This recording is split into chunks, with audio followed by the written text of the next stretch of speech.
본 방송에서 제공하는 투자 정보는 투자 판단에 대한 조언입니다. 방송에서 제공하는 주식의 가치, 가격 상승 및 가격 하락에 대해서는 방송사에서 보장하지 않습니다.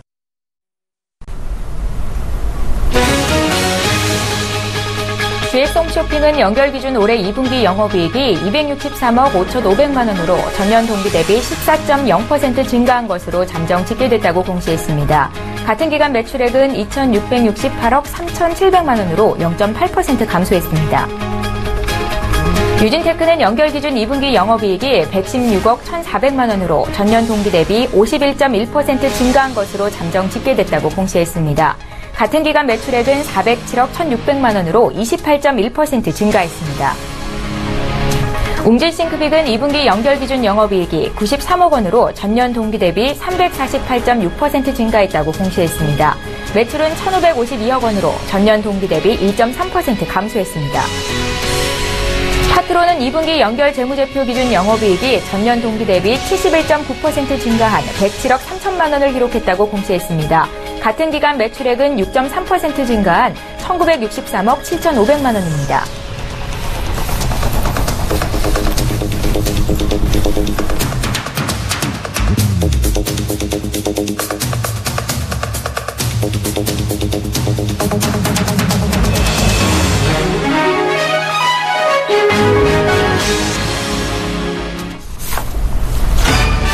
시청자 여러분 안녕하십니까? 출발 증시와이드 2부로 돌아왔습니다. 최은정입니다. 오늘도 먼저 증권사별 종목 리포트부터 정리해드릴게요. 화면으로 만나보시죠. 네, 먼저 만나볼 증권사의 의견은 HMC 투자증권입니다. HMC 투자증권은 하나투어에 대한 기업 분석 리포트를 내놨는데요.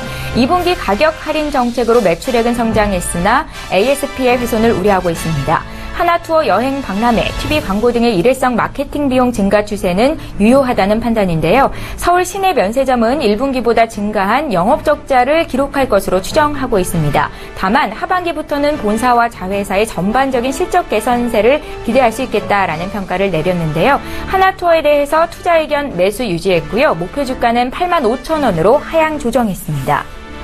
예, 이어서 하나금융투자로 가보겠습니다. LG유플러스에 대한 기업 분석 리포트를 내놨네요. 하나금융투자는 LG유플러스에 대해서 투자 의견 매수를 유지한다고 밝혔습니다. 추천 사유로는요, 요금제 업그레이드 수요 증가, 당초 우려와는 달리 통신시장의 안정화 양상을 지속하고 있다는 점, 또 2015년에 이어서 2016년에도 높은 순이익 성장이 유력해지고 있는 상황인데 반해 멀티플은 역대 최저 수준이다라는 등을 꼽았습니다. 12개월 목표가는 실적 전망치를 크게 조정하지 않음에 따라서 목표 주가는 기존의 14,000원을 유지했고요. 또 투자 의견 매수 의견 내놨습니다. 예, 이어서 KB투자증권입니다. KB투자증권은 메리츠종금증권에 대한 의견을 내놨습니다. 메리츠종금증권의 2분기 연결 기준 지배주주 순이익은 832억 원으로 KB투자증권 추정치 및 시장의 컨센서스를 크게 상회했습니다. 당분간은 기업 금융회사의 높은 경쟁력이 실적 호조를 견인할 것이다 라고 전망하고 있는데요. 메리츠종금증권의 2분기 실적에서 주목할 점은 전 사업 부문이 견조한 실적을 기록한 가운데 기업 금융회사의 실적 개선인 것으로 판단하고 있습니다. 시장의 우려에도 불구하고 딜 건수 및 평균 수수료 증가로 기업 금융 수수료가 크게 증가한 것으로 나타났는데요. 당분간 기업 금융회사의 높은 경쟁력이 메리츠종금증권의 실적 호조를 견인할 것으로 판단하고 있습니다. 메리츠종금증권에 대한 목표 주가 5,200원을 유지시켰고요. 투자 의견 바이 유지, 또 업종 내 탑픽일 것이라는 의견도 유지시켰습니다.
예, 황소개구리 전법 시간입니다. 오늘도 역시 샘플러스의 김영구 멘토를 화상으로 연결해보겠습니다. 멘토님 안녕하세요. 네, 안녕하세요. 김영구 멘토입니다. 예, 반갑습니다. 오늘 미국과 유럽 증시가 좀 크게 빠졌습니다. 미국 쪽의 이슈는요, 유가 하락 그리고 경제지표 부진이었고요. 유럽 쪽에서는 은행주들이 특별히 좀 많이 빠지면서 주가가 큰 폭으로 내림세를 보였는데요. 국내 증시가 오를 만한 이슈가 있는 건지 전략 좀 짜주십시오.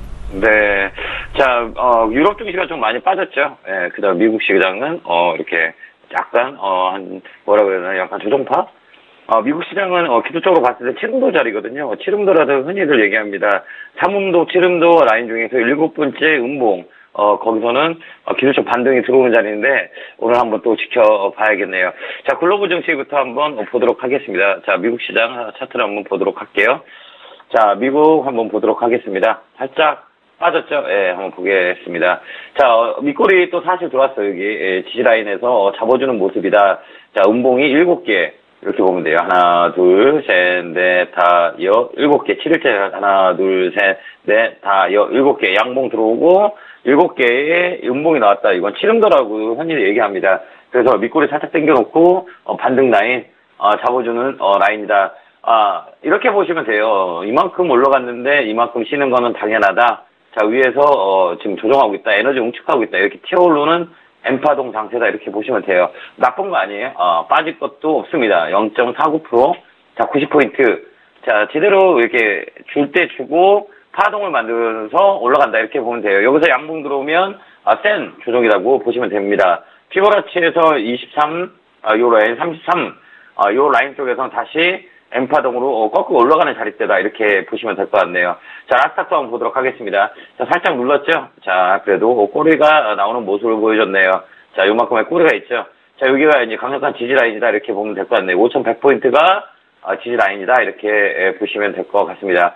자, 환율 한번 보겠습니다. 자, 여기 1,106원까지 있네요. 예. 여기 살짝, 박스권을 만들지 않을까. 이렇게, 여기 상단과 하단을 만들어서, 저항대를 만들어서 요 안에서 놀지 않을까. 바닥 라인을 잡는 구간이다. 이렇게 보시면 될 것 같네요. 자, 중국 한번 보도록 할게요. 자, 중국 어때요? 2,971포인트 또 양봉 들었죠? 이것도 역시 마찬가지로 이렇게 올라가는, 파동이다. 이렇게 보시면 돼요. 자, 추세가 살아있다. 이렇게 보면 돼요. 이렇게.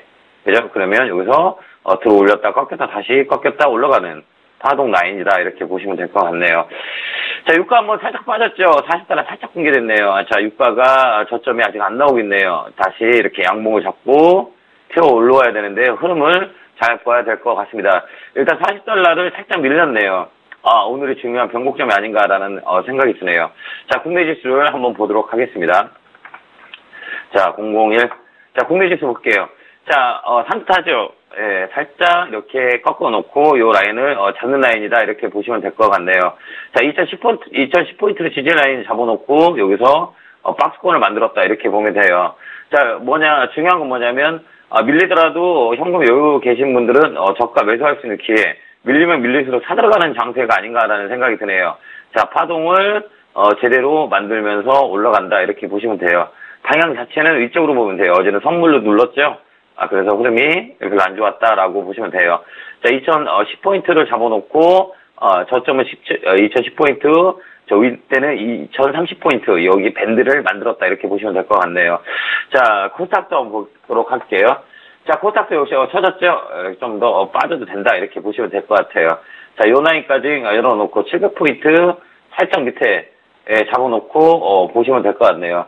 자, 700포인트하고 690포인트 사이 요 라인에 이렇게 보면 고가에 쳐 올렸을 때 파동을 주면서 꺾이는 N파동짜리다. 이렇게 보시면 될 것 같네요. 자, 지수가 나쁘진 않아요. 예, 나쁘진 않고 돈의 유입이 작다. 이렇게 보시면 될 것 같아요.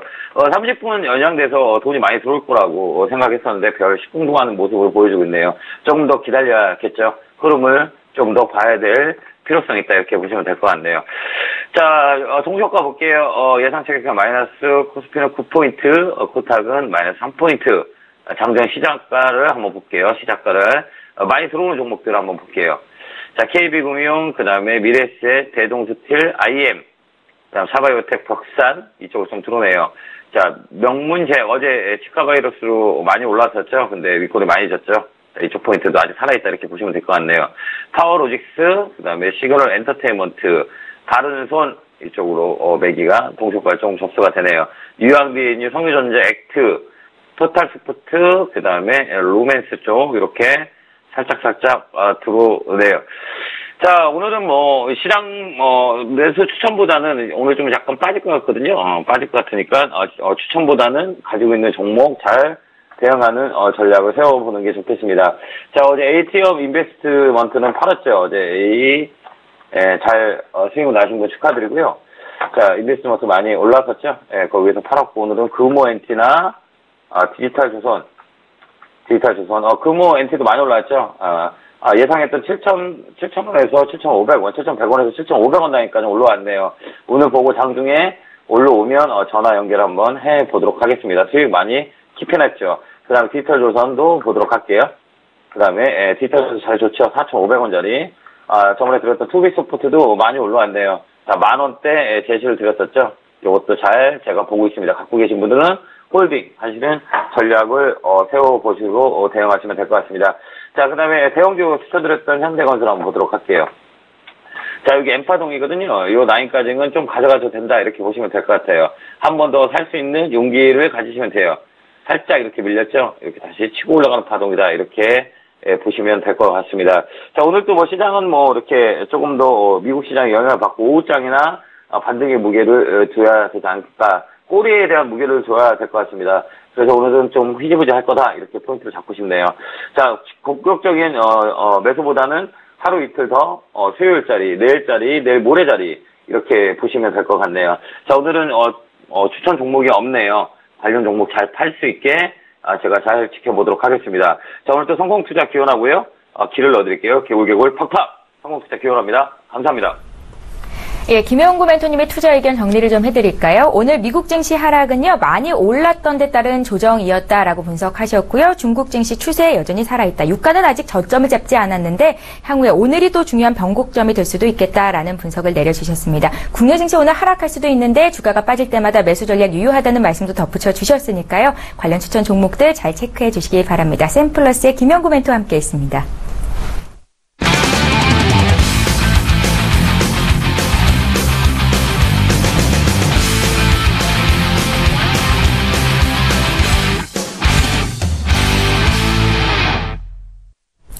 예, 출발 증시와이드에서 제공하는 정보는 투자 판단에 대한 조언일 뿐 해당 주식의 가치나 수익률을 저희가 보장하지는 않는다는 점 다시 한번 말씀드리겠습니다. 자, 지금 시각이 8시 51분입니다. 개장을 약 9분 정도 앞두고 있는데요. 동시효과 특징주 분석해 볼게요. 동부증권의 최윤아 대리를 전화로 연결해 보겠습니다. 대리님 안녕하세요. 네, 안녕하세요. 예, 동시효과 특징주가 집계가 되고 있는데요. 어떤 종목이 눈에 띄시는지 분석 좀 해주십시오. 예, 세 종목 말씀드리겠습니다. 테스랑 프로텍, 아이센스 말씀드릴 텐데요. 우선 테스 말씀드리면은 국내 반도체 장비 업체들 중에서 3D 낸드 매출 노출도가 가장 높은 회사라 볼 수 있습니다. 향후에 3D 낸드 투자 확대 시기에 실적 증가폭이 매우 빠르게 증가할 것으로 예상이 되고요. 삼성전자랑 SK 하이닉스 모두 고객으로 확보하고 있다는 점이 긍정적으로 볼 수 있습니다. 향후에 3D 낸드 투자 확대가 수년간 지속될 것으로 예상되는데 서버 수요 증가랑 HDD 대체로 수요가 큰 성장이 전망이 되고 있습니다. 삼성전자 외 후발업체들도 3D 낸드 캐파를 증설해야 할 수밖에 없기 때문에 당분간 전 세계 낸드 투자는 계속 확대될 것으로 보기 때문에 관심 있게 봐야 될 것 같고요. 네, 프로텍 말씀드리겠습니다. 프로텍은 다양한 액체형 소재를 정확한 위치에 일정량을 도포해주는 디스펜서 기술을 보유하고 있는데요. 미세한 작업 수행까지 가능해서 반도체 그리고 LED 분야까지 다양하게 활용이 되고 있습니다. 또 공장 자동화 시설의 주요 구성 요소인 에어 실린더를 생산해서 판매를 하고 있고요. 매출 비중을 보면은 디스펜서 관련 장비가 주 사업인 시스템 사업부 70%고요. 이 중에서 이제 반도체가 60%고 LED가 10%라고 보시면 될 것 같습니다. 에어 실린더를 생산하는 뉴매틱 사업부가 10%, 그리고 유지 보수부 분야는 20%로 이렇게 구성이 되고 있고요. 스프레이 방식의 EMI 차폐 장비 역시 디스펜서 기술을 응용한 장비인데 현재 삼성전자랑 SK 하이닉스의 EMI 차폐 공장에 테스트 진행 중인 것으로 알고 있습니다. 최근 스마트폰이 고사양화되면서 데이터 처리 속도나 전송 속도가 빨라져가지고 전지하기 잡음이 발생하기가 쉬운데요. 기존에는 잡음 차단하기 위해서 기판 단위에서 캔 실드 방식을 사용했는데 이는 기계 소형화랑 박형화에 대해서 어려움이 있었습니다. 이것을 해결하기 위해서 반도체 패키지를 자체를 차폐하는 새로운 기술이 등장했는데 패키지 단계에서 전자파 차폐를 하게 되면은 PCB 기판 소형화랑 박형화가 가능합니다. 또 차폐한 반도체 부품은 시스템 기판 어느 위치에든지 배치할 수 있어서 공간 활용도가 높다는 장점이 있는데요.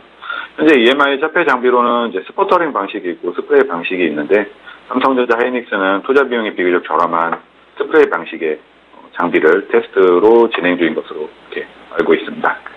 아이센스 말씀드리겠습니다. 16년 미국, 일본 매출 증가랑 17년 중국 공장이 가동될 것으로 보기 때문에 긍정적으로 봐야 될 것으로 보고 있고요. 지역별 거래처별로 고른 매출액 증가세가 지속될 것으로 보고 있습니다. 특히 2분기에 보면은 미주 지역 매출액이 신규 거래처 확보로 인해서 전년 대비 약 37.9% 늘었는데요. 신규 고객 ODM 제품에 대해서 FDA 등록 절차를 진행하고 있고요. 하반기에는 40억 원 소주를 확보하고 있습니다. 아크레에 대한 매출액이 63억으로 전년 대비 약 38.7% 늘었고요. 게다가 이제 송도 아크레이 전용 공장은 기존 3억 개 캐파에서 4억 개 캐파로 5월 말부터 가동이 시작이 됐고요. 하반기에는 수익 개선이 더 본격화돼서 16년 영업이익은 약 260원 정도로 전년 대비 33% 정도 늘어날 것으로 전망하고 있습니다. 16년 매출 증가는 아크레이가 이끌고 가고 있고요. 17년은 중국 매출이 큰 폭으로 늘어날 것으로 전망을 하고 있습니다. 기존의 중국 3억 개 정도의 캐파 공장은 17년 1분기부터 가동을 시작할 예정인데요. 중국 공장은 이제 3억 개 캐파에서 12억 개 캐파까지 확장이 가능한 공간이 확보되어 있기 때문에 향후 수요가 늘어날 경우에 좀 더 탄력적인 증설이 가능하다는 그런 점이 있기에 좀 관심 있게 보실 필요가 있을 것 같습니다. 예, 오늘 동시효과 특징주 3가지 종목 말씀을 하셨는데 두 종목은 최근에 주가 상승세가 돋보여서 오늘 장에서도 매기가 좀 들어올 수 있겠다 생각은 들었는데 아이센스 같은 경우에는 최근에 좀 많이 빠졌잖아요. 긍정적으로 평가하고 계신데 지금 매수 가능하다는 말씀이신가요? 네, 최근에 오랫동안 주가 약세를 보였기 때문에 지금 주가 수준은 크게 무리가 없다는 판단이 들고 있어서 가격적으로는 크게 부담은 없다고 보고 있습니다. 네, 알겠습니다. 오늘 동시효과 특징주 분석해봤습니다. 동부증권의 최윤아 대리와 함께했습니다. 잘 들었습니다. 네, 감사합니다. 예, 이어서 오늘 장 출발 상황 분석해 주실 두 분의 전문가부터 소개를 해드려야겠죠. 메가경제연구소의 정윤성 소장 오셨고요. 위즈 인베스트먼트 김영철 팀장님 이렇게 두 분과 함께할게요. 안녕하세요. 예, 안녕하십니까. 예, 반갑습니다. 지금 시각이 8시 56분이네요. 개장을 한 4분 정도 앞두고 있는데요. 미국과 유럽 증시가 빠졌습니다. 그래서 국내 장이 오늘 하락 출발을 할 것도 같은데 어떤 투자 전략으로 자세를 임하면 좋을지 좀 말씀 여쭤볼게요. 네, 우선은 점차적으로 안전자산에 대한 선호 현상이 좀 강해질 가능성이 크다라고 좀 볼 수 있을 것 같습니다. 미국 장도 저녁 때 봤더니 우선은 유가가 좀 빠지면서 시장에 대한 불안감을 좀 가중을 시켰다는 부분이 좀 중요할 수가 있고요. 그러다 보니까 안전자산이었던 금에 대한 가격이 좀 올라갔었고요. 앞으로도 지금 원달러 같은 경우 어제 원화가 달러가 강세 전환을 하는 모습을 좀 보여주다가 막판에 밀리긴 했었지만 다시 한번 달러 강세에 대한 부분 시장에서도 계속적인 안전자산에 대한 부분에 기울기가 계속적으로 좀 갈 가능성이 크다라고 좀 볼 수 있을 것 같고요. 아무래도 박스권 상단에서의 그런 차익 매물에 대한 압력 또한 이런 압력이 있을 때는 항상 어떤 이슈가 생깁니다. 아직까지는 어떤 부분이 불거지진 않았었지만 어떤 시장을 흔들 수 있는 이슈가 이번 주 후반이라든지 다음 주 초반 언제든지 이런 부분 나올 수도 있고 그런 부분 본다라고 하면 미국 금리 인상에 대한 부분 아직은 조금 줄어들었었지만 이 부분에 대해서도 어제 같은 경우 경제지표 같은 경우 좀 호조에 대한 부분도 좀 나타났었고요. 그러다 보니까 그런 박스권에서의 계속 밀어줄 수 있는 그런 이슈가 계속 나올 가능성도 좀 크다라고 볼 수 있을 것 같습니다. 여기다 덧붙여서 어제 주도주였던 삼성전자 같은 경우가 좀 밀렸던 부분을 볼 수가 있죠. 분위기에서 항상 중요한 것은 주도주들이 얼마나 좀 갈 수가 있느냐, 증시를 좀 이끌 수 있느냐라는 부분인데 어제 코스닥도 마찬가지로 OLED 반도체 업종들 모두 차익 매물 좀 나오는 부분 보여줬었고요. 코스피 같은 경우도 마찬가지였습니다. 그렇기 때문에 앞으로 여기에 대한 부분 주도주들의 모습 좀 집중을 하시면 좀 좋을 것 같습니다. 예, 알겠습니다. 현재 또 속보가 하나 들어와 있는데요. 북한이 탄도미사일을 한 발 발사했다는 소식입니다. 오늘 미국과 유럽 증시가 빠졌는데 북한의 이런 도발로 인해서 증시가 더 많이 빠지지는 않을까 염려가 되는 상황이거든요. 잠시 뒤에 구체적인 내용 나오면 또 전해드리도록 할 거고요. 김영철 팀장님, 이 같은 상황에서 오늘 대응 전략은 어떻게 짜보면 좋겠습니까? 일단은 뭐 2차선 위쪽에서는 뭐 지속적으로 좀 말씀을 드렸었던 것 같습니다. 삼성전자가 이끌어왔었던 그런 시장이었기 때문에 삼성전자의 흐름을 지속적으로 좀 보자라고 이제 좀 말씀을 드렸었던 부분들이고, 갤럭시 노트 7 뭐 출시 관련된 부분들 때문에 뭐 해외 쪽에서는 이슈들이 좀 발생이 되고 기사화되고 있는데, 과연 7이 삼성전자 실적에 얼만큼 좀 도움이 될지. 물론 이제 그 S7 같은 경우에는 예상 외로 상당히 좀 좋으면서 실적에 보탬이 됐는데, 노트 7 같은 경우에는 좀 고민을 해봐야 되지 않을까 이렇게 좀 보고 있고요. 그렇기 때문에 삼성전자에 의해서 코스피 시장이 올라왔고, 코스닥 OLED 반도체에 올라왔지만 차익 실현이 좀 나오고 있는 그런 구간이고, 지수 자체도 지속적으로 2020포인트 위쪽에서는 사실 2050포인트, 2100포인트를 바라고선 베팅이 들어갈 시점이 전혀 아니다라고 뭐 지속적으로 좀 말씀을 드렸습니다. 그래서 저는 뭐 보수적으로 차익 실현에 대한 부분들, 비중 축소에 대한 부분들을 좀 고민해야 되지 않을까 이렇게 좀 말씀을 드려보도록 하겠습니다.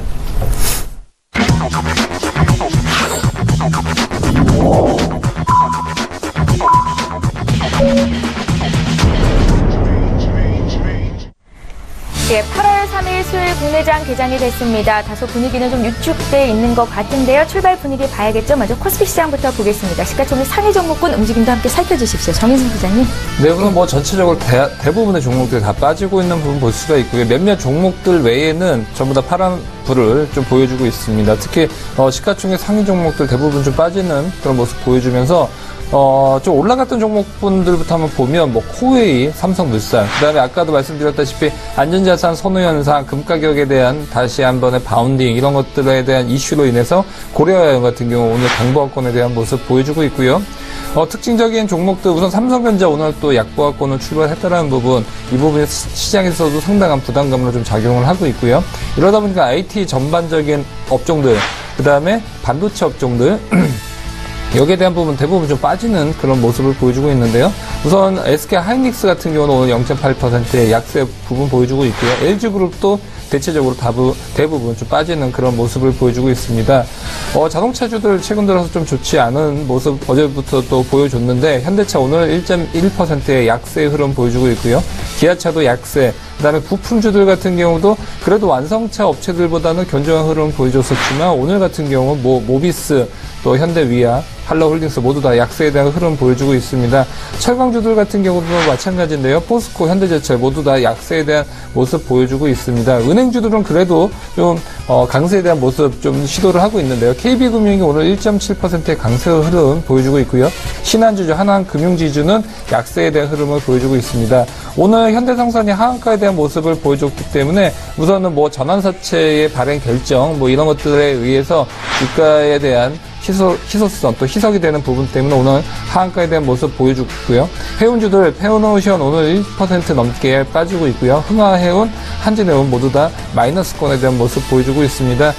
조선주들도 마찬가지입니다. 현대중공업 그나마 조선주들 중에서는 실적에 대한 모멘텀이 있었는데 오늘 가장 많이 빠지고 있습니다. 2.3%의 하락세 보여주고 있고요. 삼성중공업 마이너스 0.8%의 하락세 보여주고 있습니다. 건설주들 같은 경우도 마찬가지죠.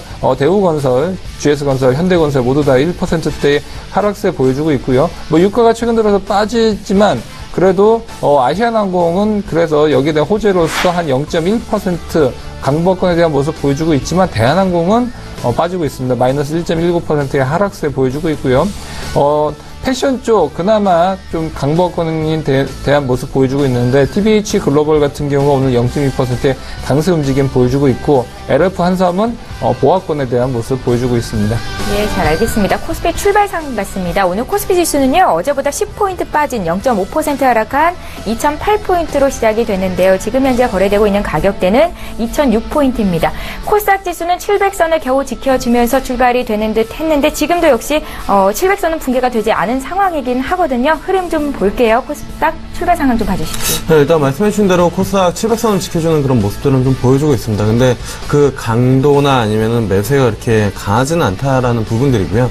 뭐 말씀을 드린 것처럼 코스닥 쪽을 이끌어 왔었던 주요 섹터 중에 하나가 반도체, OLED 섹터, 그러니까 IT 섹터에 대한 그런 부분들이 있었고, 그 외에 이제 부가적으로 컨텐츠, 그리고 이제 뭐 기타, 뭐 제약 바이오 이런 일부 종목들이 움직임이 나타나면서 시장을 좀 이끌어 왔었던 부분들이 좀 사실입니다. 그러니까 결국에는 코스닥 성격에 맞는 성장성이 향후 이제 그 시장 자체가 커지거나 아니면은 성장성이 있는 그런 섹터에 대한 뭐 지속적인 매수가 좀 들어왔었던 그런 부분들인데, 그것을 이끌었었던 게 역시나 이제 삼성전자였었던 부분들입니다. 삼성전자 쪽이 OLED 쪽에 대한 투자를 지속적으로 한다라는 부분들, 그리고 이제 반도체 쪽에 대한 부분들, 시장 점유율이 높아지는 그러한 이슈들이 좀 같이 작용을 하면서 부수적으로 이제 그 벤더 밸류체인에 있는 종목들이 좋은 흐름을 좀 보여줬는데, 개인적으로는 삼성전자가 여기서 끝났냐 안 끝났냐 고민은 좀 되는 부분들입니다. 그러니까 추가적으로 만약에 삼성전자가 여기서 한 번 더 레벨업이 된다라고 하면은 소폭 고점 대비 이제 좀 차익 실현이 나왔었던 그런 업종들로 다시 한번 매기가 좀 움직일 수는 있지만, 그거를 기대하고 지금 이 시장에서 그쪽 그러니까 IT나 OLED 뭐 반도체 이쪽으로 다시 한번 베팅이 들어가기에는 개인적으로는 좀 부담스럽다. 뭐 들어간다라고 하면은 고점에서 한 10%에서 15% 조정을 받고 가격 조정, 기간 조정이 나온 다음에 삼성전자의 움직임과 함께 투자를 하는 건 괜찮지만, 그때도 뭐 지속적으로 좀 말씀을 드렸었던 것 같습니다. 왜냐면은 영어 DSP 기준으로 제가 12,000원대 말씀드렸는데 목표가 25,000원이라고 그랬거든요. 근데 제가 어제 그제 휴가 갔다 왔는데 그 기간 동안에 24,500원을 찍었더라고요. 그럼 거의 2배 정도가 올랐었던 부분들이고, 그때도 2만원 넘어가면서는 지속적으로 좀 부담스럽다라고 말씀을 드렸었던 그런 부분들인데, 아니나 다를까 어제 좀 차익 실현이 나왔습니다. 그래서 뭐 개인적으로는 몇 가지 이제 주도주 아니면은 대장주를 그 시장의 키 방향 키나 아니면은 뭐 강도를 파악한다라는 그런 부분에서는 지금 쉽게 접근하기엔 좀 어렵다라는 부분들이고요. 뭐 오늘 장만 놓고 본다라고 하면은 지금 시가총액 상위 종목 중에서 빨간불을 켜고 있는 것은 3종목밖에 없습니다. 셀트리온, 미국 쪽에 대한 그 램시마나 아니면은 그 이슈들이 조금 다시 한번 뭐 발생이 되면서 뭐 지속적으로 한 10만원 언더에서는 접근을 해보자라고 말씀을 드렸었던 부분들인데, 최근에 계속 10만원 위쪽에서 놀고 있는 그런 모습입니다. 그래서 그쪽 부각이 한 번 더 된다라고 하면은 셀트리온을 중심으로 제약바이오가 한 번 더 움직일 가능성이 좀 높다라는 부분들이기 때문에 이 제약바이오 쪽이 뭐 물론 이제 각계전투 성격으로 개별적인 뭐 신약 파이프라인이나 아니면 임상실험 그런 부분들로 움직이는 부분들은 있지만, 전반적으로 강하게 치고 나가려면은 이런 셀트리온이나 아니면은 대형 제약사들 쪽 그 인지도가 있다라고 표현을 해야 될지는 모르겠으나, 그런 쪽이 좀 움직임이 나타나야 같이 이제 분위기상 조금 한 2% 그러니까 한 2% 움직일 거 한 4~5% 이렇게 움직일 수 있는 부분들이기 때문에 셀트리온 중심으로 좀 뭐 시장을 뭐 제약바이오 가늠자를 좀 보시면 좋을 것 같고요. 역시나 메디톡스도 40만원 밑에 쪽에서는 지속적으로 좀 매수가 들어오는 부분들인데, 40만원은 웬만해선 깨지 않고 깨더라도 뭐 빠르게 회복을 하는 그런 부분들이기 때문에 오늘장 일단은 뭐 메디톡스도 움직임이 그나마 괜찮고요. 그리고 뭐 9위 정도에 있는 컴투스 정도가 이제 뭐 빨간불을 켜고 있다. 그 외에는 이제 모두 다 차익 실현에 대한 부분들이 좀 나타나고 있고요. 코스닥 일단은 뭐 지금 뭐 700선을 깨져서 움직임이 좀 나타나고 있습니다. 그리고 업종별이나 이런 부분들을 보더라도 뚜렷하게 뭐 주도 업종은 그렇게 보이지는 않는 부분들이고요. 일부 뭐 음식료나 아니면은 부품 케이스 쪽이 일단은 뭐 장초반에 좀 괜찮은 것 같습니다. 아무래도 노트 7, 뭐 원래 노트 이름으로 붙이면 6인데 그 이제 스마트폰 S 시리즈와 같이 이제 맞추기 위해서 단계를 뛰어넘고, 사실 뭐 이름 차이 뭐 숫자로 노름이기 때문에 그거에 대한 큰 의미를 부여하기보다는 시장에서는 어느 쪽으로 수혜주가 될 것이냐에 대한 고민이 좀 큰 것 같은데, 뭐 이야기 나오는 거는 뭐 대표적으로 파트론, 그리고 뭐 서원인텍, 뭐 MC넥스 뭐 이런 기업들 좀 나오는 것 같습니다. 듀얼 카메라, 그 다음에 뭐 홍채인식, 뭐 여러 가지 이제 이야기들은 있지만, 특별한 것은 홍채인식에 대한 부분들은 하나인데, 그거 가지고 시장에서는 지금 뭐 연결 짓기가 쉽지 않은 그런 것 같고요. 뭐 한 3종목 정도 움직임이 뭐 증권사 분석 보고서에서 추천주로도 나오는 것 같은데요. 큰 움직임은 그렇게 오늘장 많이 나타나지는 않고 있다. 여기까지 좀 말씀을 드려보도록 하겠습니다. 예, 알겠습니다. 국내 코스피 코스닥 출발 상황 분위기 봤습니다. 오늘 일본 니케이 지수는 어제보다 1% 정도 빠지면서 출발이 됐네요. 일본 니케이 지수는 16,227.28로 시작이 됐다는 점도 함께 말씀드리겠습니다. 코스피가 니케이 출발과 비슷하게 1% 지금 좀 빠지고 있네요. 2000선 붕괴가 됐고요. 1998포인트. 코스닥은 오늘 700선 내놨습니다. 698선에서 거래가 되고 있습니다. 불과 3일 전에 코스피가 2029포인트까지 올라오면서 이제 코스피가 전고점 뚫는 거 아니냐 이렇게 좀 얘기를 했었었는데 오늘 굉장히 투심이 위축되는 분위기거든요. 지금 시점에서는 그러니까 현금 비중을 늘리는 게 맞다고 보시는 건가요? 그렇죠.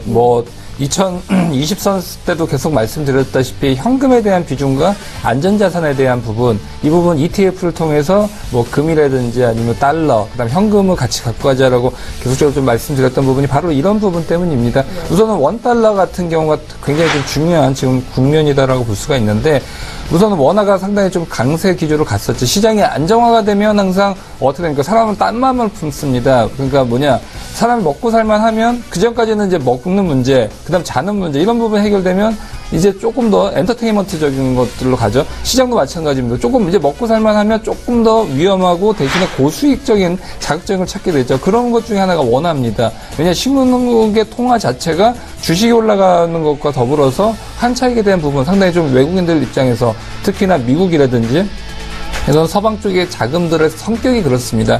그래서 들어와 있다가 이제는 어느 정도 환차익에 대한 부분도 좀 부담스럽고 먹기가 좀 쉽지는 않다. 거기다 박스권 상단까지 있고 삼성전자도 어느 정도 호가를 좀 줬기 때문에 쉬었다 가더라도 그럴 가능성이 좀 크다라는 부분 때문에 외국인들 조금씩 빠져나가고 있고요. 어제 같은 경우도 보더라도 선물에 대한 부분, 어제 현물도 외국인들 매도에 대한 부분을 보여줬었고요. 어제 선물 같은 경우도 상당히 좀 매도세에 대한 부분, 상당히 장중한 때는 매도세가 나오지만 어제 원달러 같은 경우는 결국은 원화 다시 약세 흐름을 가다가 거의 좀 보합권까지 좀 마무리를 했었지만 외국인들의 수급은 그렇지 않습니다. 선물 역시나 매도로 마무리가 됐다라는 부분은 우선 환율보다도 먼저 선물에서 좀 보일 가능성이 큰데 여기에 대한 분위기 상당히 좀 주목을 해봐야 되고 역시나 아니나 다를까 20포인트가 빠지면 선물 어제 매도했던 그 자금들 수익률은 상당합니다. 그렇기 때문에 앞으로 여기에 대한 부분 이어질지에 대한 부분도 좀 중요해 보이고요. 유가에 대한 부분 빠지는 것들과 동시에 이런 부분이 진행이 됐다는 것은 우선 당분간 미국 쪽에서의 생산량 특히나 유가 생산량에 대한 부분 상당히 좀 늘리고 있고 생산에 대한 부분 줄여야지만 유가는 올라갈 수가 있는데 그런 부분이 쉽지는 않습니다. 그렇기 때문에 지금 이란, 사우디아라비아, 미국 쪽의 원유 생산에 대한 부분 앞으로도 좀 흔들 가능성이 상당히 크고 그러다 보면 결국에는 결론적으로 외국인들의 순매수세 이 부분 좀 흔들릴 가능성도 크다라는 부분 상당히 좀 중요해 보이고요. 일자별로 보면 또 선물 외에도 콜옵션 같은 경우도 마찬가지로 어제 조금씩 매도에 대한 부분 좀 나오고 있고 오늘은 순매수에 대한 부분이 있지만 이 부분이 좀 금액적으로 좀 약하다는 부분은 콜옵션 같은 경우도 한번 같이 봐야 될 가능성이 크다라고 볼 수가 있고요. 그래도 그동안에 좀 샀던 종목도 오늘 같은 경우 대부분에 대한 부분 좀 파는 위주로 가고 있었지만 외국인들 같은 경우는 아무래도 경기에서 조금 방어주들 위주로 좀 최근 들어서 사는 그런 경향을 보여줬었고요. 한국전력 같은 경우가 마찬가지죠. 시장이 좀 흔들릴 때 한국전력 같은 경우 강세를 보일 가능성이 큰데 최근 들어서 외국인들 그나마 한국전력 좀 샀던 부분 볼 수가 있었고요. 또 낙폭 과대 종목들 위주 또 화장품 쪽에 대해서 아모레 쥐라든지 이런 종목도 좀 샀던 부분을 볼 수가 있습니다.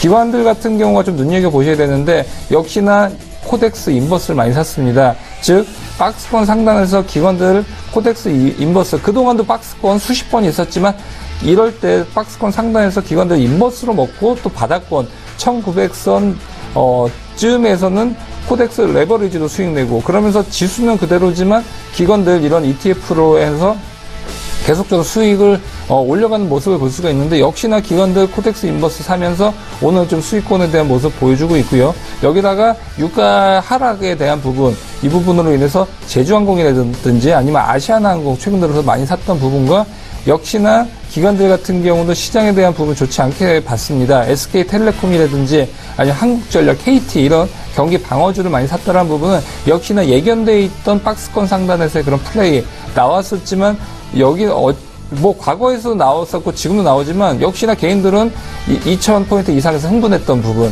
역시나 아마추어와 프로의 차이는 이런 부분에서 좀 나오지 않나 이런 수급적인 차이에서 좀 볼 수가 있을 것 같습니다. 오늘 좀 지정학적인 리스크도 함께 불거지는 것 같은데요. 외국인들이 주식을 파는 게 북한이 이렇게 탄도미사일 동의적으로 발사했다는 소식이 영향이 좀 있는 겁니까? 네, 우선은 그 영향은 지금 또 미사일 요즘 새벽 때 쏘더니 또 이게 장에 맞춰서 이렇게 좀 이런 부분을 볼 수가 있었는데 우선은 보면 이런 부분에 대해서는 스페코라든지 이런 종목들의 움직임 보면서 보면 되는데 아직 뭐 그렇게 크게 시세를 주진 않고 있고요. 그러다 보니까 우선은 외국인들의 매도세는 사실은 거기에 대한 부분보다도 어제자 미국장에서의 그런 영향이 좀 더 크지 않나 그렇게 볼 수가 있을 것 같습니다. 예, 알겠습니다.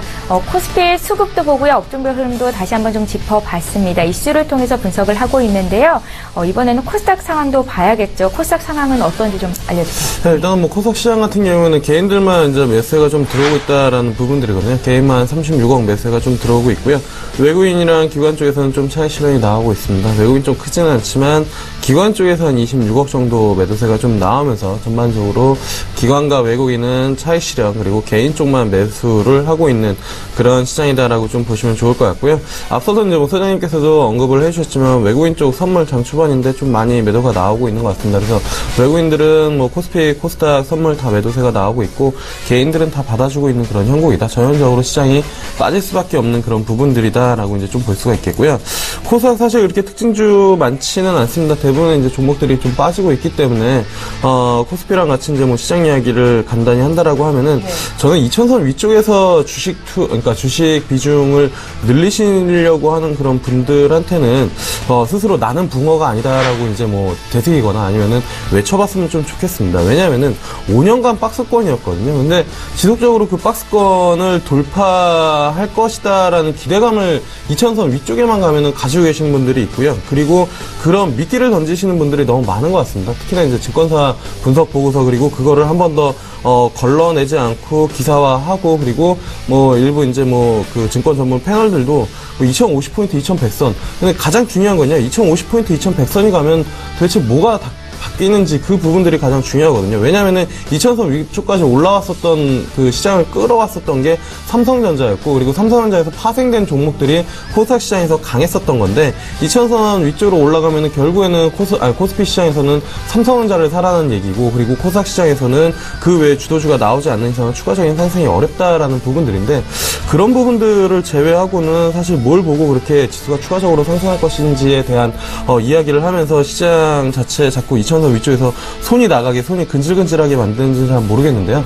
그러시면 안 된다라는 부분들 지속적으로 좀 말씀드립니다. 왜냐면은 5년 내내 박스권이었고요. 바뀐 건 아무것도 없습니다. 삼성전자 하나가 이끌어왔었던 그런 부분들이기 때문에 삼성전자가 여기서 추가적으로 상승하지 못하면요. 지수 자체도 올라가지 못하고 왜냐면은 대안적인 주도 섹터가 나오지 않고 있기 때문에 그리고 코스닥 시장도 좀 마찬가지지 않을까 이렇게 좀 보고 있습니다. 물론 이제 코스닥 시장은 좀 별개의 이슈는 있습니다. 뭐 제약바이오 쪽에서 모멘텀이 볼 수가 있겠고 그 외에 이제 뭐 신성장 동력이나 아니면 정부 정책과 관련해가지고 테마성 이슈가 뭐 한 일주일, 2주일 정도 움직인다라고 하면은 지수가 추가적으로 상승 가능하겠지만 그거는 분명히 테마성 이슈고요. 요즘에 테마주들이나 테마성 이슈들 보시면 아시겠지만 일주일 이상 끌고 갈 수 있는 그러한 힘 자체가 별로 없습니다. 그렇기 때문에 지속적으로 2000선 위쪽, 700선 위쪽에서는 트레이딩 전략, 짧게 끊어치는 전략이 좀 유효하지 않을까. 나는 그거를 잘 못하겠다라고 하시는 분들 같은 경우에는 아예 좀 조정폭이 나온 다음에 1950이나 아니면 1900 초반부터 사들어가는 전략이 지속적으로 좀 유효하다고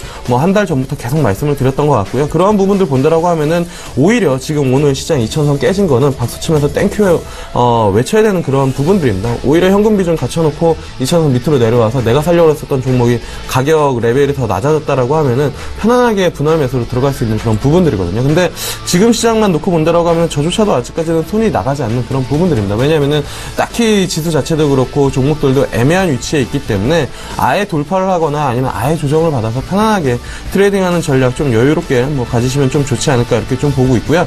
그 수급의 키는 지난번에도 말씀드렸지만 외국인의 선물 그리고 하나는 원달러 환율이면 될 것 같습니다. 원달러 환율이 저점 치고 추가적으로 반등을 강하게 그러니까 환율 상승이 나타난다라고 하면은 환율 상승 즉 워낙 약세가 좀 나타나는 구간이 어느 정도까지 지속되는지 이 부분들 보시면서 좀 접근을 하는 게 맞지 않을까 이렇게 좀 보고 있고요. 오늘당 치킨적인 종목은 그렇게 많지는 않습니다. 뭐 결제 관련 종목 중에서 단알 정도가 좀 움직이고 있고요. 그 다음에 포켓몬고 이슈 이후에 지도 관련된 부각이 나타난 그러니까 지도의 그 이제 뭐 가치가 부각이 된 팅크웨어가 지속적으로 좀 움직임이 좀 나타나는 것 같고, 그리고 이제 그 북한에서 미사일 쐈기 때문에 빅텍 그리고 스페코 정도, 뭐 퍼스텍, 뭐 빅텍 한 2% 정도 움직이고 있기 때문에 그렇게 강하게 시장에서 뭐 반영을 하고 있지는 않다라는 부분들이지만, 이런 거 외에는 대부분 뭐 차익 실현이 좀 나오는 그런 시장이다. 이렇게 좀 말씀을 드려보도록 하겠습니다. 예, 코스피 코스닥 시장을 바라보는 두 분의 견해에 들어봤습니다. 외환시장 분위기를 봐야겠죠. 최근 들어서 달러 대비 원화 환율이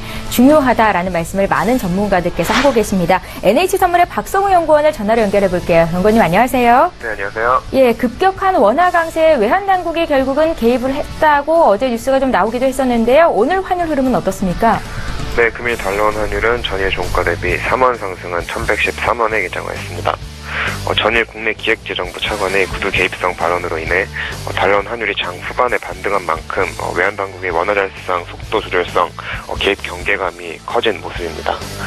한편 전일 미국의 개인 소비 지출 지표는 양호한 것으로 나타났으나 인플레이션 지표는 상대적으로 지지부진한 것으로 드러나면서 연내 금리 인상에 대한 전망 역시 강하게 드러나지 못한 상황입니다. 따라서 글로벌 외환시장에서 달러의 약세 흐름은 계속 이어가는 모습이었습니다. 한편 일본의 재정 정책이 확정되었으나 이 역시 시장 기대에 미치지 못함에 따라서 달러엔 환율이 한때 100엔대까지 급락하는 등 엔화 강세 흐름 또한 나타났습니다.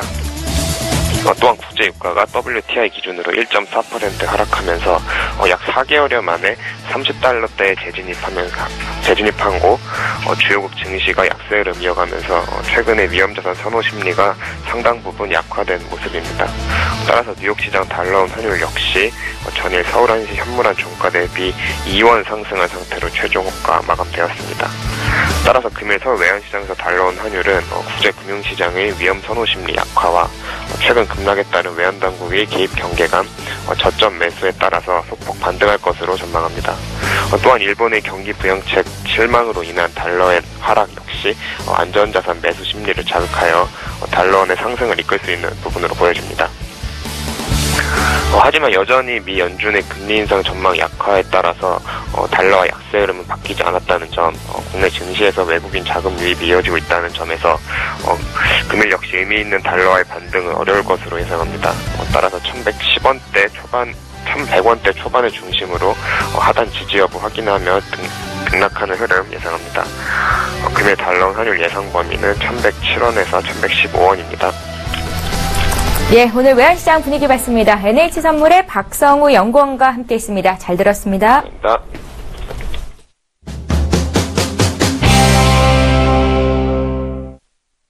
네, 오늘장 특징주 시간인데요. 오늘장에서 눈에 띄게 오르거나 내린 종목들의 특징적인 부분을 분석해 볼 겁니다. 두 분께서는 지금 이 종목 사도 되나 말아야 되나라는 의견도 들어볼 텐데요. 앞쪽에 팻말이 놓여져 있으니까 제가 종목을 말씀드리면 저희 이제 음악 소리에 맞춰서 투자 의견, 매수인지 매도인지 말씀해 주시면 되겠습니다. 자, 이제 오늘 첫 번째 종목부터 좀 볼 텐데요. 오늘 첫 번째 종목은 미래에셋생명입니다. 미래에셋생명이 PCA생명을 인수할 것이다 라는 소식이 전해지면서 장중에 좀 주가가 많이 올라갔었는데요. 한국거래소에서 PCA생명 인수할 것인지 아닌지에 대해서 조회 공시 답변을 요구한 상황이라고 하거든요.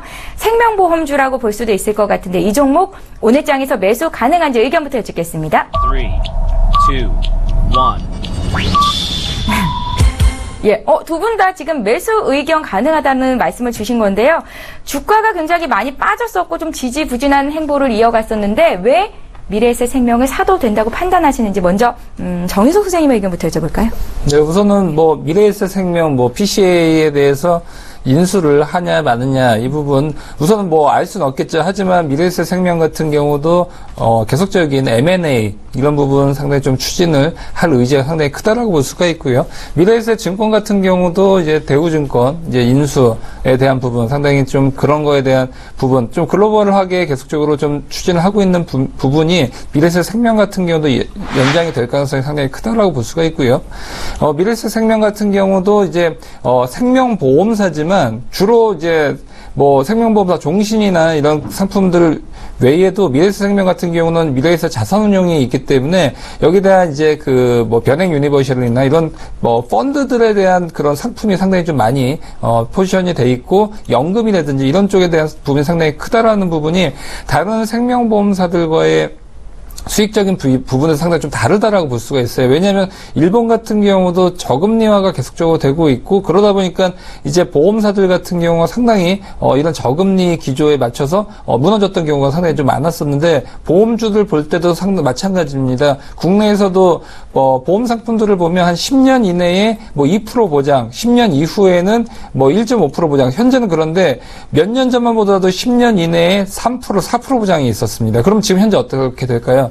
역마진이 계속적으로 나고 있는 겁니다. 그러니까 그래서 일본의 보험사들이 그 이자를 주다 못해서 파산했던 경우가 상당히 좀 많았었거든요. 그래서 국내 보험사들의 큰 틀은 우선은 좋지는 않다. 특히나 저금리 기조가 될수록 상당히 좋지 않기 때문에 사실은 그런 부분에서 노를 들어야 됩니다. 근데 미래에셋생명 같은 경우는 그런 상품들이 위험 요인이지만 펀드들에 대한 부분, 특히 펀드 상품을 중심으로 했던 보험 상품을 많이 판매를 하고 있는 그런 기업들 같은 경우는 오히려 이런 부분이 또 호재로 또 작용할 가능성도 상당히 크다라고 볼 수가 있고 어쨌든 자금은 금리형 상품으로 가든 펀드형 상품으로 가든 어디 쪽에도 갈 겁니다. 근데 우선 저금리 기조가 계속 될수록 얄밉지만 펀드라는 부분 그동안 나한테 뭐 큰 수익을 주지 못해서 얄미운 당신이지만 그래도 상대 금리보다는 덜 밉다. 라는 부분 때문에 계속적으로 자금이 좀 옮겨갈 가능성이 크기 때문에 미래에셋생명 같은 경우 그래도 생명보험사들 중에서는 가장 탑픽으로 좀 볼 수가 있고요.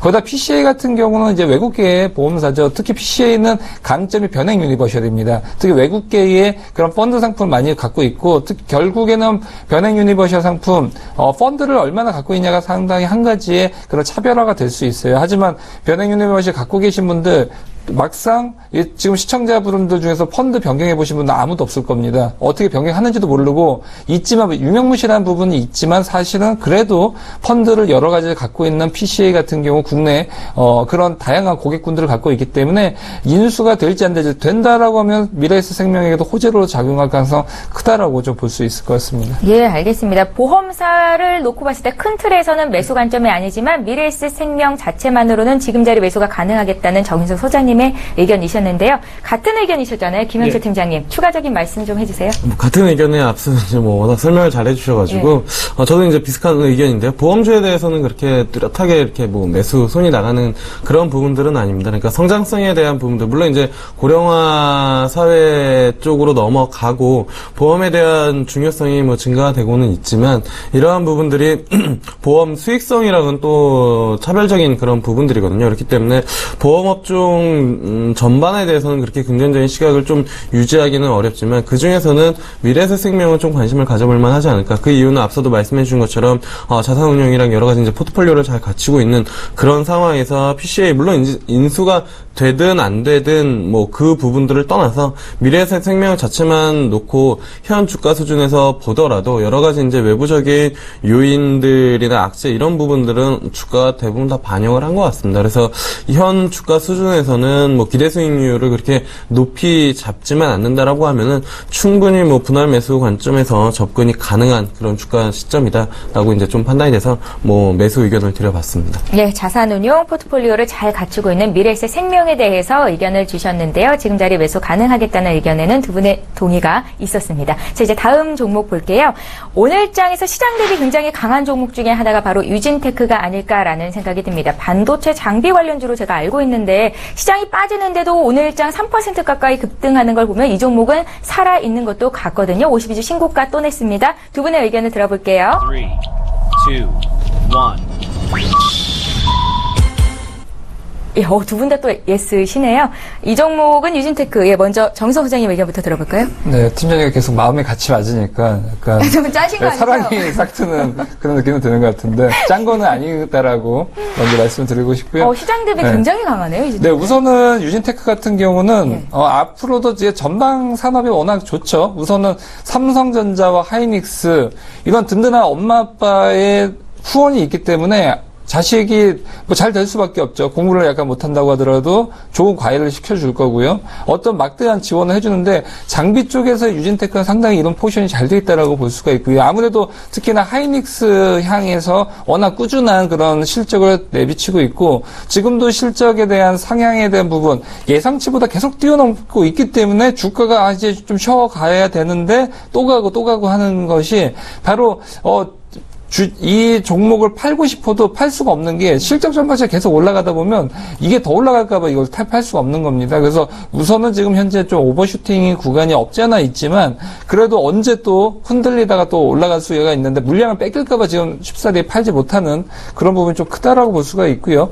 그렇기 때문에 앞으로도 이런 실적 전망치는 내년도까지 상당히 좀 좋을 가능성이 크기 때문에 계속적으로 갖고 가고 지금 외국인들 수급 상황 보면 미친 듯이 사고 있다라고 좀 말씀드릴 수가 있어요. 그만큼 외국인들 같은 경우가 반도체 이 와중에 장이 오늘 1% 넘게 급락하는 와중에서도 2만 주 이상 사고 있는 것들을 보면 뭐 다이와라든지 미래에셋 창구 통해서 계속적으로 좀 유진테크 사고 있는 것으로 좀 보여지고 있는데 이런 부분 본다라고 하면 장이 무너지더라도 반도체만큼은 외국인들을 끌고 가겠다 쉽사리 매도하지 않겠다라는 의지가 좀 보여지고 있고요. 그렇기 때문에 앞으로도 개인들 물량 계속 팔면서 외국인들 유진테크 이 종목 계속 담을 가능성이 크다라고 좀 볼 수 있을 것 같아요. 예, 시장 대비 굉장히 강한 종목 유진테크를 보고 있는데요. 김혁주 팀장님께서도 코멘트 좀 해주세요. 반도체 장비주 굉장히 잘 보고 계셨잖아요. 네, 일단 뭐 반도체 장비주랑 OLED 쪽인데 사실 저는 차익 실현이 좀 나왔으면 좋겠다라고 생각을 하고 있는 그런 입장이거든요. 왜냐면은 너무 좀 부담스러워서 신규로 접근하기에는 조금 어려운 부분들이 없지 않아 있습니다. 근데 반대로 얘기를 하면은 이러한 섹터 말고는 지금 시장에서 손이 나가거나 아니면 매수가 들어온 섹터가 없다라는 부분들입니다. 그러니까 이쪽이 확실히 주도 섹터고 주도 업종이다라는 부분들이기 때문에 이쪽에서 뭐 트레이딩이나 아니면 투자 전략을 짜야지 괜히 이제 뭐 다른 쪽에서 투자 전략을 짜면은 그쪽 섹터가 움직이면 분명히 좋겠지만 그렇지 않고 시장 조정 이후에도 다시 이쪽 섹터 그러니까 원래 주도주였었던 뭐 반도체 쪽이나 아니면 OLED 이쪽이 움직인다라고 하면은 그 허탈감이나 아니면은 뭐 수익률을 따라가기는 상당히 좀 어려운 부분들이거든요. 그래서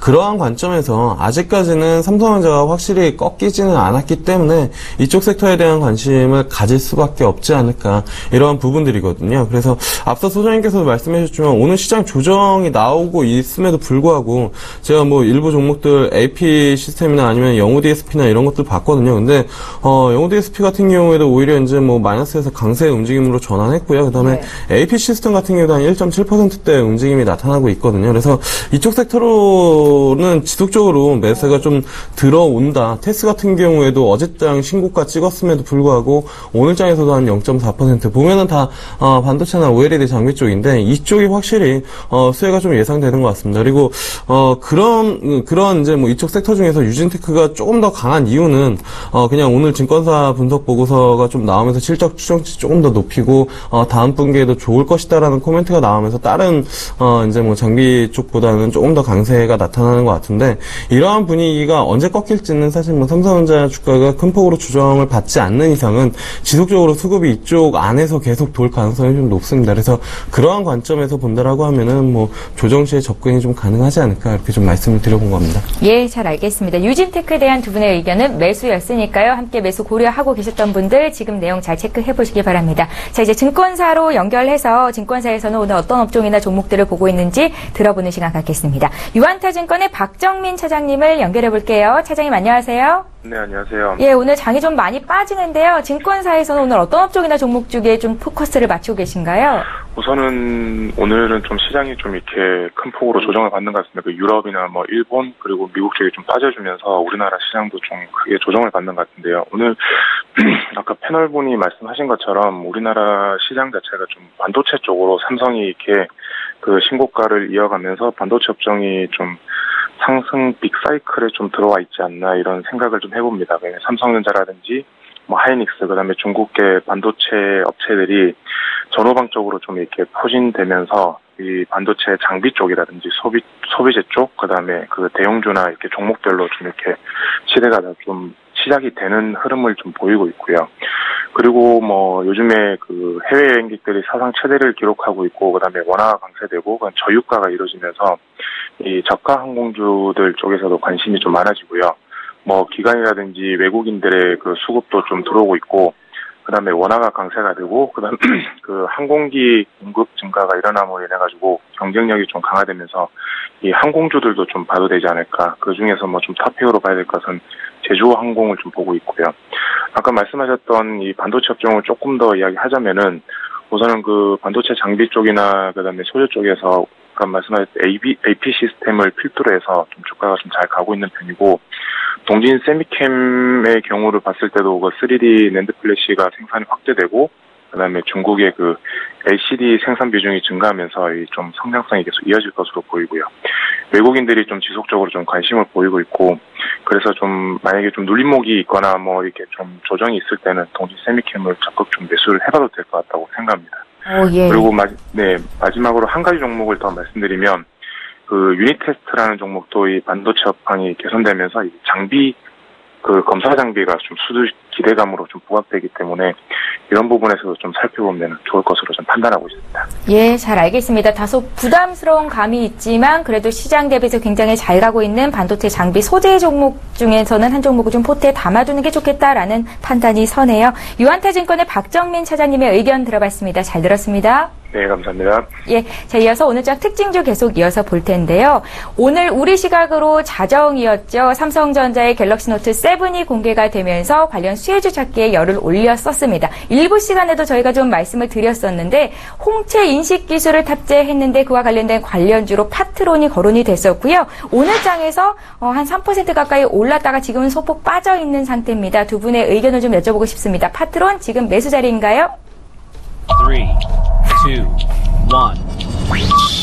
예, 자신있게. 지금 김영철 팀장님의 의견이 잘 안 보이는데 노를 드셨고요. 예, 정윤성 소장님께서 예스 하셨으니까 파트론 지금 왜 사야 되는지 좀 여쭤볼까요? 우선 개인적으로 제가 사고 싶습니다. 우선 홍채 인식이 되는 것들을. 왜냐하면 집사람이 제 핸드폰 비밀번호를 알고 있고, 이게 저 외에는 핸드폰은 사실은 오픈하기가 물론 제가 건전한 그런 생활을 하고 있지만, 그래도 저만의 이제 프라이버시가 있는데, 이것을 이제 비밀번호는 이제 애인분이나 친구, 집사람, 이런 사람이 모르면 또 이상하죠. 그래서 당당하게 오픈하지만, 또 내심, 또 나도 모르게 이제 실수한 부분이 있을까봐 이 부분을 또 오픈하는 것을 원치 않는 사람들이 상당히 좀 많이 있을 가능성이 상당히 크다라고 저는 볼 수가 있고요. 그래서 홍채 인식 기능이 좀 더 강화됐으면 강화가 좋겠다는 될 생각으로. 수가 있고 거기에 대한 프라이버시에 대한 분들 사실 사람의 그런 권리지 않습니까? 프라이버시라는 것이. 그래서 우선 기존에도 그런 부분이 있었죠. 바로 이제 지문 인식에 대한 부분 때문에 계속적으로 계속 봤었고요. 그렇지만 지문 인식은 좀 잘 인식을 잘 못하는 그런 결함적인 부분이 굉장히 좀 많았었기 때문에 이 부분으로 인해서 지금 계속적으로 지금 홍채 인식 쪽으로 좀 바뀌고 있고, 홍채 인식은 이제 제가 좀 봤더니 그래도 지문 인식보다는 여기에 대한 인식에 대한 부분 좀 빨리 이루어지는 그런 부분을 보여줬었기 때문에 앞으로 지문 인식에서 크루셜텍이었죠. 그쪽에서 파트론 쪽으로 좀 넘어갈 가능성이 좀 크다라고 좀 볼 수가 있을 것 같습니다. 거기다 좀 간편하죠. 이제 내가 셀카 찍듯이 좀 보면 이제 바로 인식이 가능하기 때문에 앞으로 여기에 대한 부분 상당히 좀 강화가 될 수가 있고, 이 부분이 결국에는 제가 좀 장기적으로 좀 좋게 보는 부분은 핀테크와 연결될 가능성이 상당히 좀 크다라고 볼 수가 있어요. 이번에도 갤럭시 S7이 나왔을 때도 은행권하고 연계가 돼 있어서 지금 저도 스마트폰으로 이체를 잘 안 합니다. 왜냐하면 이게 우선은 그 보안적인 부분도 있지만 상당히 비밀번호도 넣어야 되고, 이체 비밀번호 넣고, 공인인증 비밀번호 넣고, 물론 요즘 핀테크가 되고 있어서, 간단하게 보낼 수 있지만, 또 이게, 해킹이나 이런 걸로 한번 뚫렸다고 하면 또 다시 강화가 되고, 그런 부분을 반복을 하는데, 결국에는 홍채 인식 한 번에, 인식 번호 안 누르고 바로 돈을 보낼 수 있는 그런 기능이 가능해지기 때문에 앞으로 여기와 연관되어 있는 핀테크와의 관련 섹터, 이 부분이 향후에 좀 저는 좀 고밸류를 줄 수 있는 영역이 될 수 있지 않을까 싶어서, 지금 현재로서는 IT 부품주로서 봤었을 때는 어떤 매력도가 좀 떨어질 가능성이 있습니다. 거기다 오늘 이미 뉴스에서 충분히 반영이 돼 있었고 호가도 주지 못하는 상황이기 때문에 그런 부분을 볼 수가 있겠지만, 장기적인 흐름을 봤었을 때는 핀테크 관련주로서도 손색이 없는 그런 부분 갈 수가 있고요. 또 여기다가 실적이 최근에 좀 좋지 않았었던 부분이 베트남 공장에서의 일회성 비용이 한 20억 정도 지금 비용 처리를 한번 하고 시작을 했기 때문에 또 재무제표상에서 좀 깔끔하지 못한 부분도 어느 정도 좀 반영이 돼 있다라고 볼 수가 있고요. 앞으로도 카메라 모듈 화소가 계속적으로 중요시가 되고 있기 때문에 파트론 그런 기술적인 부분 같은 경우도 저는 좀 높은 점수를 좀 주고 싶습니다. 오늘 2% 이제 가까이 빠지는데 지금 매수한다면 목표가 얼마나 설정해 보면 좋을까요, 정선? 네, 우선은 장기적인 흐름을 봤었을 때는 목표가 같은 경우는 저는 한 13,000원대까지, 거기다가 여기서를 뚫어준다라고 하면 15,000원대까지. 왜냐하면 15,000원대에서 2015년도 3월달에 한번 급락을 했던 부분이 있습니다. 있습니다. 여기에 대한 물량 부분, 물론 지금 한 1년 반이 지났기 때문에 물량 어느 정도 희석이 될 가능성도 있겠지만, 여기서 봤었을 때 13,000원대에서도, 한 번쯤은 좀 밀렸던 부분, 여기 봤었을 때는, 우선은 13,000원대까지 1차 목표 주가를 주고요. 그 다음에 2차 목표 주가 한 15,000원대까지 한번 보시면 좋지 않을까 싶습니다. 예, 잘 알겠습니다. 홍채 인식 기술이 조금 더 발전했으면 좋겠다. 그리고 향후에 더 많은 기술로 어떻게 좀 이전될 수 있겠다라는 뷰를 갖고 계신 것 같습니다. 반대 의견을 좀 들어보고 싶은데 짧게 코멘트 해주시겠어요? 네, 일단은 저는 개인적으로 와이프한테 속일 게 없기 때문에, 속이는 건 아니지만, 네, 이렇게 또 가릴 게 없기 깨지는군요.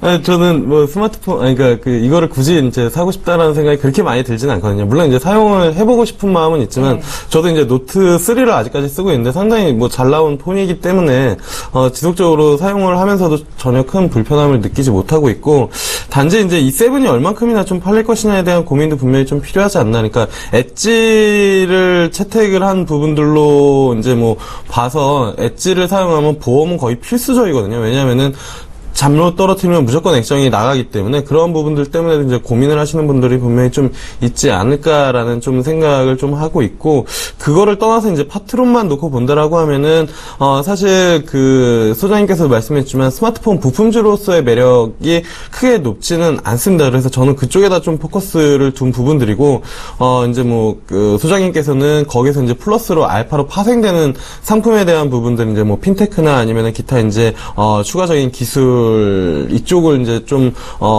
후하게 점수를 좀 주신 것 같은데, 저는 아직까지 그쪽으로 가기에는 단시간에 가기에는 좀 시간이 걸리지 않을까라는 생각 때문에 단순히 이제 파트론 스마트폰 부품주로만 놓고 평가를 한다라고 하면은 그렇게 매력적이지는 못하지 않을까. 그래서 만약에 매수를 한다라고 하면은 지금 현재는 10,000원이랑 12,000원 박스권인 것 같거든요. 그래서 10,000원대 언더에서는 좀 접근을 해볼 수 있지 않을까, 이렇게 좀 말씀을 드려보도록 하겠습니다. 예, 잘 알겠습니다. 파트론에 대한 두 분의 의견이 이렇게 달랐다는 점도 참고하시면 좋겠습니다. 이제 다음 종목도 볼게요. 오늘장 특징주, 이번에 룸투코리아 보겠습니다. 최근에 포켓몬고 열풍 때문에 증강현실, 가상현실 관련주들이 급등세를 보였었는데요. 룸투코리아가 증강현실과 가상현실 게임을 동시에 진출하겠다라는 이슈가 좀 있는 것 같습니다. 두 분의 의견을 들어볼게요. 룸투코리아입니다.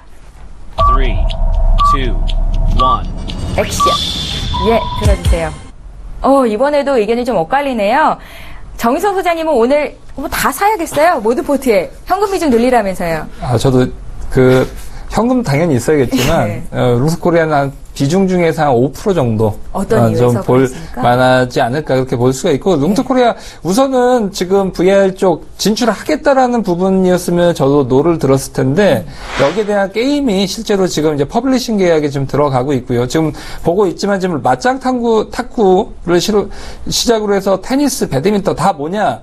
우선은 가상현실과 너무나 잘 맞는 그런 게임이다라고 볼 수가 있어요. 저는 개인적으로 제가 군대 있을 때도 탁구를 중대에서 챔피언을 먹었었던 그런 전력이 있는데, 탁구를 해보신 분들은 아실 겁니다. 굉장히 박진감 넘치고, 이것이 그냥 모니터를 봤었을 때와 증강현실과는 상당히 저는 탁구의 광으로서 이 부분을 저는 직접 하고 싶은 그런 열망이 있고, 국내에서도 동호회나 그런 거 보더라도 탁구에 대한 인원이 상당히 좀 많이 있고, 중국 같은 경우 더 크죠. 룸투코리아가 원래는 이제 중국 기업이 이제 국내 기업을 이제 인수를 해서 이제 룸투코리아라는 좀 생소한 좀 이름인데, 중국은 또 아시다시피 탁구 강국이죠. 여기에 대한 부분도 상당히 좀 크다라고 볼 수가 있고, 이것이 지금 최근 들어서 플레이스토어에서 앱스토어에서도 상당히 좀 1위권, 2위권까지 계속적으로 좀 단기간 내에 올라가는 그런 부분을 볼 수가 있고, 이 부분이 아까도 갤럭시 S 노트 7도 지금 나왔었지만, 결국엔 중요한 것이 이제 요즘 휴대폰 그런 대리점 가보면 이제 눈에다 쓰는 이제 VR 안경 같은 이제 그것들이 계속적으로 나오고 있는데, 앞으로 이것이 게임과에 접목될 가능성이 상당히 커지고 있고, 여기에 대해서도 룸투코리아가 좀 집중을 하고 있는 부분 좀 볼 수가 있는데, 얘네가 우선 실적적인 측면에서 보더라도 지금 그렇게 안정적인 실적을 좀 보여주지는 못하고 있고요. 지금 봤었을 때는 계속적으로 좀 마이너스권, 이제 막 플러스권에 대한 부분을 좀 보여주고 있는데, 이랬을 때는 재무제표가 좀 깔끔하지 못할 경우는 지금 계속적으로 박스권일 가능성이 상당히 크다라고 볼 수가 있고, 그런 의미에서 보면 룸투코리아도 지금 봤었을 때는 주가에 대한 흐름, 저가 때는 이제 8,200원에서 고가 15,000원 사이에서 계속적으로 움직이고 있는데, 지금 현재 단기적인 이제 급락에 대한 부분, 여기서 매수에 대한 부분도 갈 수가 있겠지만, 한 12,000원 선대까지 좀 간다라고 하면 박스권 중하단선 이쪽부터는 좀 접근을 해볼 만하고 여기다 10,000원 선까지 떨어진다라고 하면 포트에서 한 5%에서 8%까지도 담아 볼 만하다라고 볼 수가 있고, 특히 룽트코리아는 검과 마법이라든지 이런 것들 계속적으로 이제 퍼블리싱 계약을 하는 그 게임들이 늘고 있고, 이 부분을 이제 전 세계 특히나 룽트코리아는 지금 중국 쪽 퍼블리싱 쪽에 대한 부분 또 강점도 갖고 있기 때문에 여기에 대한 그 어떻게 봤었을 때 적금 형식으로 하나씩 해서 늘려가고 있는 부분에서 봤었을 때는 박스권을 좀 탈피할 가능성이 크다라는 부분 좀 보여줄 수가 있고요. 분명히 지금 포켓몬고를 끝으로 VR 쪽이 끝이 아니라 이제 시작일 뿐이다라고 볼 수가 있고, 하지만 너무 호들갑을 떨기 때문에 VR 관련주 너무 테마적인 이슈로만 좀 강하게 가고 있는데, 조만간에 저 같은 경우는 지금 VR을 통해서 게임 쪽 상당히 좀 대중화가 될 가능성이 상당히 크다라는 부분 조금 앞으로도 장기적인 성장성 좀 볼 수 있을 것 같습니다. 그러니까 앞으로 게임 시장을 주도하는 것이 가상현실이나 이런 증강현실을 접목한 게임이 될 거라고 보시는 거죠? 그렇죠. 예. 며칠 전에도 서든어택 게임 저희가 또 언급을 했었죠. PC방에서 굉장히 큰 인기가 끊었었는데, 그것을 게임을 해보시면 아시다시피 내가 안 보입니다. 나 팔만 보이고 다 내 눈의 시각에 따라서 뭐 골목길 들어가고 점프하고 그런 부분을 보여주고 있는데, 이것이 한 달 더 나가면 이제 VR이 되면 내가 더욱더 움직이고 있고, 그런 부분에서 보면 스포츠 게임이라든지 아니면 권총을 쏘는 그런 게임들을 중심으로 해서 상당히 좀 커질 가능성은 크다라고 볼 수가 있고, 요즘은 게임이 이제 어른들이 더 재밌게 하고 있죠. 이 부분에 대한 모멘텀 상당히 좀 크다라고 볼 수 있을 것 같습니다. 예, 잘 알겠습니다. 김영철 팀장님께서는 룽트코리아에 대해서 사면 안 된다라는 의견을 주셨었는데요. 어떤 이유에서요? 일단은 제 개인적으로는 그렇게 좀 매력적이지는 않다라고 이제 좀 판단이 되고 있고요. 그리고 AR, VR 분명히 성공에 대한, 그러니까 시장 자체가 커질 가능성은 좀 높습니다. 근데, 포켓몬고가 성공한 거는, 사실 그냥 단순히 AR 게임이다라는 부분들이 아니라, 그 포켓몬고가 가지고 있는 스토리에 대한 부분들이 분명히 있었거든요. 그리고 그게 AR이랑 상당히 잘 이제 맞아 떨어지면서, 실질적으로 내가 이제 걷고 탐험을 하면서 이제 종물들을, 캐치를 해서 이제 키우는 그러한 이제 스토리와 맞물려서 이제 성공을 했다라는 부분들이기 때문에, 사실 포켓몬고 이전에서도 AR 게임이나 VR 게임은 분명히 있었습니다. 근데 그것들이 성공하지 못한 이유는 분명히 있었다라고 이제 좀 판단이 되고 있고, 첫 번째는 스토리에 대한 부분들, 그리고 VR 같은 경우가 오래 사용하기가 좀 어렵다라는 부분들이거든요. 사실 그냥 2D나 3D 게임 같은 경우에는 앉아서 2-3시간씩 스마트폰 보면서 할 수가 있는데, VR 게임은 그렇게 장시간 하지 못한다라는 부분들. 게임 같은 경우에는 사실 그 유저를 지속적으로 그 게임 안에 머무르게 하면서 아이템을 사거나 아니면은 접속 시간을 늘리면서 이제 그 부분들을 끌어내야 되는데, 그게 사실 조금은 쉽지 않다라는 점에서 체력 소진이 될 수도 있으니까. 예, 그렇죠. 그래서 개인적으로는 룽트코리아 그쪽에 대한 모멘텀은 좀 부각이 될 수는 있겠지만, 포켓몬과 같은 열풍을 일으키기 전에는 사실 주가 측면에서는 그렇게 모멘텀을 받기에는 좀 쉽지는 않다. 물론 이제 종목 자체가 워낙 끼가 있기 때문에 그 외에 다른 재료가 붙어가지고 상승할 가능성은 충분히 있습니다. 근데 단지 이제 VR, AR 이쪽으로 해가지고 게임이 포켓몬고처럼 그 이슈화가 되기 전에는 그쪽 관련된 재료만 가지고는 주가가 강하게 상승하기는 조금 어렵지 않을까, 이렇게 좀 판단이 되고 있습니다. 예, 하나만 더 볼게요. 오늘장 특징주 정유화학주 보겠습니다. 정유화학주를 지금 오늘장에서 매수해도 되나 안 되나 의견 좀 여쭤볼게요. 3, 2, 1. 또 한 분은 예스, 또 한 분은 노인데, 이번에는 김영철 팀장께서 정유화학주 오늘 좀 많이 빠지는데 사도 된다라는 의견이십니다. 유가가 너무 많이 빠졌어요. 별도당 40달러 선도 이제 붕괴가 됐는데, 그럼 좀 어려워지는 거 아닙니까? 근데 사실 SK 이노베이션 기준으로 본다라고 하면요, 아직 이전 저점 13만 원대까지는 충분히 좀 열어놓고 분할 매수로 가능하다라고 먼저 말씀을 드려보도록 하겠고요. 그리고 유가에 대한 부분들 같은 경우에는 그때도 말씀을 드렸던 것 같습니다.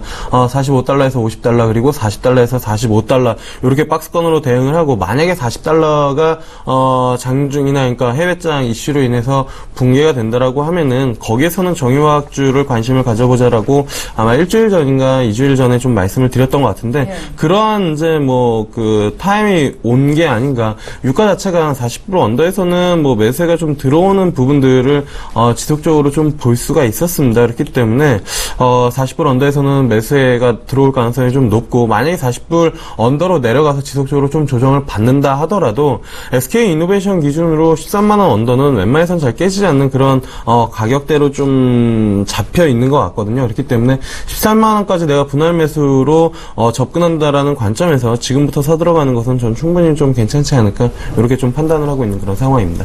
예, 김영철 팀장님의 의견을 따라가시는 분들은요, 멘트로 삼고 계시는 분들은 지금 자리 SK이노베이션 매수 가능하다라는 의견 주셨으니까 참고하시고요. 아쉽게도 시간이 다 돼서 정윤성 소장님의 의견은 다음번 이 시간에 정유주에 대한 의견 듣도록 하겠습니다. 자, 메가경제연구소의 정윤성 소장님, 위즈인베스트먼트의 김영철 팀장님, 이렇게 두 분과 함께 이야기 나눠봤습니다. 잘 들었습니다. 네, 감사합니다. 예.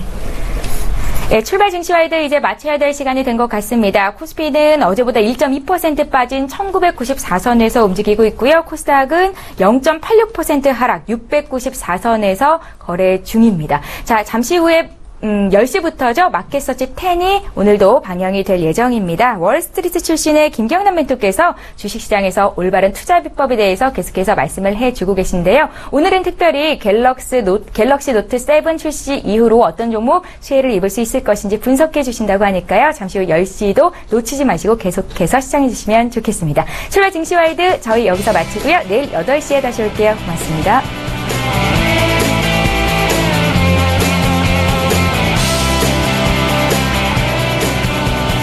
본 방송에서 제공하는 투자 정보는 투자 판단에 대한 조언입니다.